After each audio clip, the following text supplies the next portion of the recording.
Live है ना। नमस्कार, फेसबुक लाइव में आपका स्वागत है। मैं हूं रविकांत और मेरे साथ हैं नमस्कार, प्रणाम, सुप्रभात। और आज चर्चा एक ऐसे खबर की हो रही है जिसका असर पूरे बिहार विधानसभा चुनाव पर होने जा रहा है। मोकामा से पूर्व विधायक अनंत सिंह, जो कि वर्तमान में भी जेडीयू के वहां से उम्मीदवार हैं, देर रात उनकी गिरफ्तारी हो गई। अब इस गिरफ्तारी का क्या असर होगा और जो धाराएं लगाई गई हैं, जो पुलिस ने प्रेस कॉन्फ्रेंस की, उसका क्या जातीय संघर्ष और पोलराइजेशन जो जातियों में होता है उसको बढ़ावा मिलेगा, यही समझने के लिए हम आज ये फेसबुक लाइव कर रहे हैं।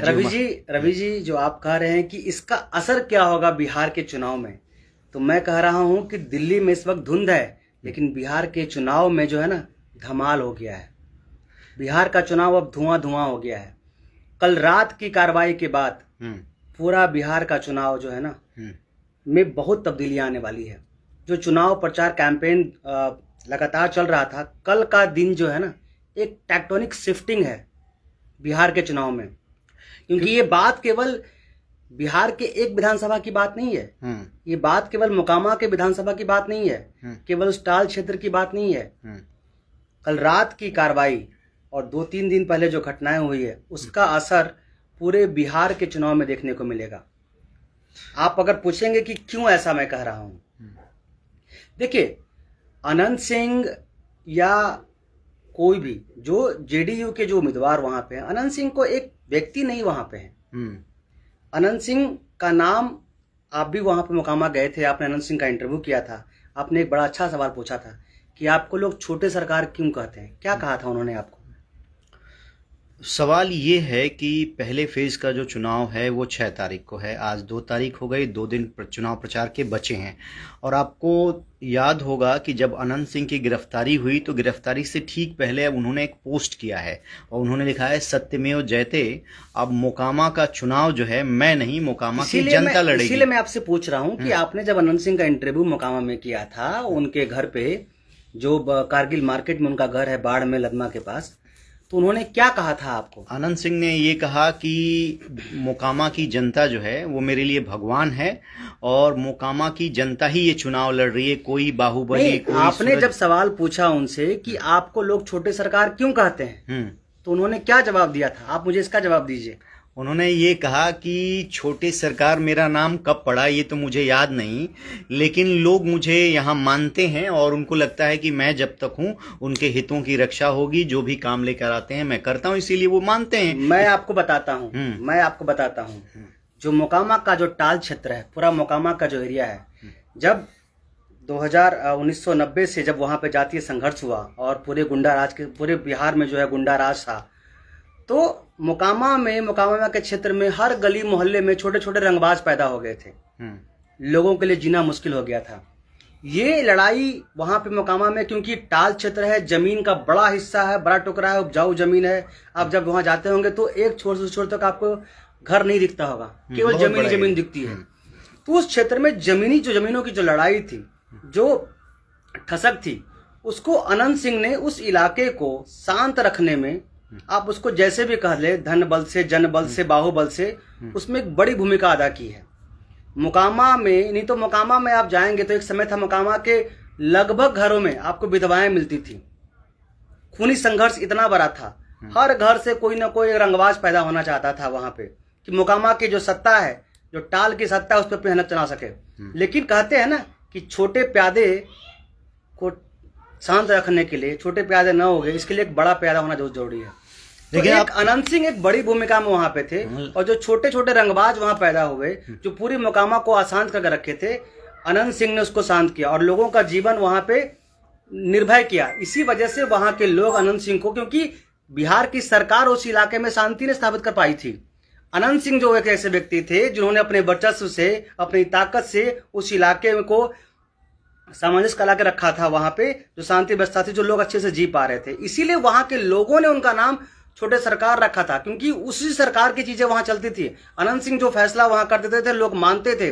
जो आपस में कोई लड़ाई होती थी, उसकी पंचायती अनंत सिंह के यहाँ होती थी। कोई एफआईआर नहीं होता था, कोई कोर्ट नहीं जाते थे, क्योंकि फैसला on the spot Anant Singh के यहाँ अगर पहुंच गई पंचायती और अनंत सिंह ने जो फैसला कर दिया वो सबको सर्वमान्य होता था। उसी की वजह से पूरे टाल क्षेत्र में जो है शांति स्थापित रहती थी। इसीलिए अनंत सिंह का नाम छोटे सरकार ये तो आपने बैकग्राउंड बताया, उनका इतिहास बताया कि क्यों उनको छोटे सरकार बोलते हैं, कितना दबदबा, ये सभी जानते हैं। लेकिन अब वर्तमान में आते हैं कि ये जो घटनाक्रम हुआ है, जो दुलारचंद यादव की हत्या हुई, उसका जो है पूरे बिहार के चुनावी राजनीति पर असर क्या पड़ेगा। जहां तक हमारी समझ है, अभी वो दुलारचंद यादव जनसुराज के जो उम्मीदवार हैं उनको सपोर्ट कर रहे थे, वो आरजेडी से टिकट चाहते थे, उनको नहीं मिला। अगर दुलारचंद यादव जनसुराज के कैंडिडेट को सपोर्ट कर रहे थे तो यादव वोट बैंक तो उधर जाता, उसमें अनंत सिंह को कोई नुकसान नहीं था, उनमें कोई अनंत सिंह को तो नुकसान नहीं था।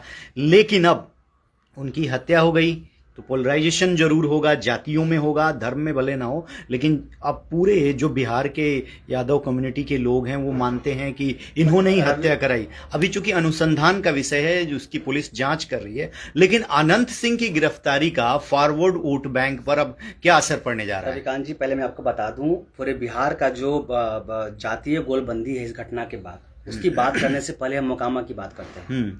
मोकामा में मुख्य तौर पर जो बड़ी जातियां हैं, सबसे बड़ी जाति भूमियार है, उसके बाद यादव है, और उसके बाद वहां पे कहार है, चंद्रवंशी है, जिसे कि जो जनसुराज के पार्टी के उम्मीदवार है। इसीलिए आप देखेंगे कि जब अनंत सिंह को उम्मीदवार बनाया जेडीयू ने वहां पे, तो आरजेडी ने एक दूसरे केवल बाहुबली ही नहीं, भूमियार उम्मीदवार सूरजभान सिंह जो कि उम्मीदवार नहीं बन सकते, कन्विक्टेड है, वो उनकी पत्नी को उम्मीदवार बनाया वहां पे। तो जनसुराज ने देखा कि अगर दो एक ही बड़ी जो जाति भूमियार के बीच में आपस लड़ाई होगी, तो चंद्रवंशी जो बड़ा वोट बैंक है वो अगर एक तरफ आ जाए और उसको कुछ अगर कुछ यादवों और भूमियारों का वोट मिल जाए तो ये सीट निकल सकती है। इसलिए वहां पे चंद्रवंशी को जनसुराज ने वहां पे टिकट दिया। लेकिन अब सवाल मैं बताता हूं आपको, जिस दुलारचंद यादव की हत्या की बात हो रही है, दुलारचंद यादव टाल क्षेत्र में कोई साधु महात्मा नहीं थे। दुलारचंद यादव भी एक कुख्यात अपराधी थे, और उनके ऊपर जिस पीयूष प्रियदर्शी के चुनाव प्रचार में थे, जो धानुक जाति से आते हैं, उनके ऊपर कई सारे धानुकों की हत्या का आरोप है। वो पटना पुलिस ने उसी इलाके में है, और धानुकों को ही हत्या का आरोप है। चूंकि भूमियारों और यादवों में जो दबंग वहां पे जातियां हैं, उसके नीचे धानुक थोड़ी सी दब जाती है। तो जब वहां पे दुलारचंद यादव, यानी कि यादव जाति भूमियारों से नहीं लड़ पाई, तो जो थोड़ी कमजोर जातियां थी उसका दमन करने लगी, जो चंद्रवंशी जातियां हैं वहां पे। तो ये इसीलिए इस बार दुलारचंद यादव आरजेडी के कट्टर समर्थक रहे हैं। लालू यादव से उनकी पुरानी दोस्ती रही है, लेकिन क्या वजह है, आप उनके अगर पेज पे जाएंगे तो लगातार, और इस चुनाव में भी कई सारे इंटरव्यू में वो तेजस्वी यादव को मुख्यमंत्री बनाने की बात कर रहे हैं, लेकिन वो जनसुराज के प्रत्याशी के साथ प्रचार क्यों कर रहे हैं? सवाल ये उठता है। तो ये एक आरजेडी का समर्थक, आरजेडी का नेता, आरजेडी का सुप्रीमो से घनिष्ठ संबंध है, जो आरजेडी से चुनाव भी लड़ चुका है, वो व्यक्ति जनसुराज के उम्मीदवार का समर्थन क्यों कर रहा है? क्योंकि जो विधानसभा की जातीय स्थिति है उसमें वो यादवों और जो वहां पे जो कहार जाति, चंद्रवंशी जाति है, उसको गोलबंद करना चाहते थे। तो आप इसी से समझ सकते हैं, क्योंकि कोई अलायंस तो है नहीं जनसुराज और आरजेडी के बीच में। तो आखिर आरजेडी का मोकामा का एक कद्दावर नेता क्यों जनसुराज के उम्मीदवार के साथ में प्रचार कर रहा है?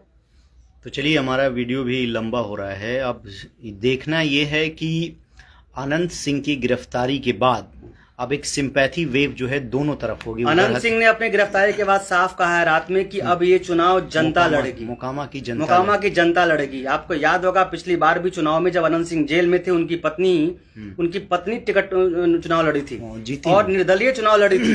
अनंत सिंह जेल में थे, और तब भी अनंत सिंह ने जेल से कहा था कि ये चुनाव मेरी पत्नी और मैं नहीं लड़ रहा हूं, ये मोकामा की जनता लड़ रही है।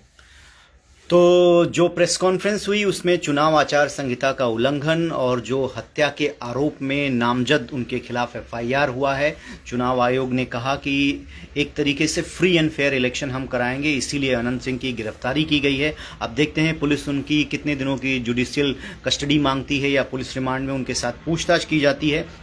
लेकिन इतना है कि इस हत्याकांड के बाद बड़े लंबे समय से अगर पिछले 2 विधानसभा चुनावों को देखें तो इस तरह की कोई परिस्थितियां उत्पन्न नहीं हुई, लेकिन इस हत्याकांड ने कुछ गंभीर सवाल खड़े कर दिए हैं। और अगर इस हत्याकांड का इस चुनाव पर असर पड़ता है तो यकीन मानिए कि यहाँ पर जो यादव समुदाय है और जो अपर कास्ट है उनके बीच में साफ तौर पर पोलराइजेशन दिखेगा और आरजेडी का जो परंपरागत वोटर है वो एक मुख होकर एकजुट होकर उनके साथ जाएगा। तो क्या उसका फायदा इधर भी बीजेपी या जेडीयू यहाँ को पे एक होगा? महत्वपूर्ण बात और भी है कि अगर वहां पे इसको अगर जातीय गोलबंदी होती है और यादव गोलबंद होता है और भूमियार गोलबंद होता है तो जिस तरह से पिछली सरकार में जो बीजेपी आरोप लगाती आई है कि आरजेडी के राज में, लालू के राज में जंगल राज था और एक जातियां जो सरकारी जाति होती थी उसकी गुंडागर्दी पूरे राज्य में चलती थी।